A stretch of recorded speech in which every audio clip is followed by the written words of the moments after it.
Šodien visā valstī spoži spīdēs saule, diena aizritēs bez nokrišņiem un būs ļoti silta.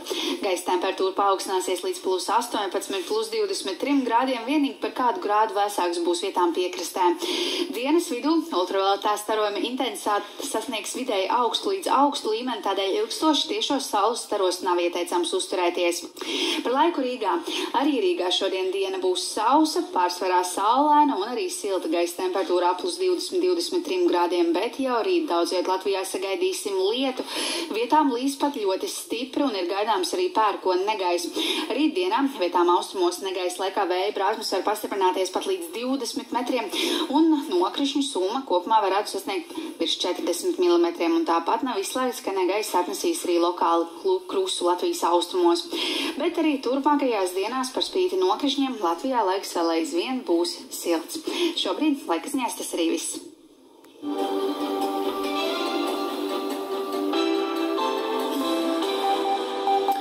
Tagad ziņu laiks ar pārliecinošu balsu skaitu 178 balsīm par un 10 valstīm atturoties Latviju uz 2 gadiem ievēlēt apvienoto nāciju organizācijas drošības padomē.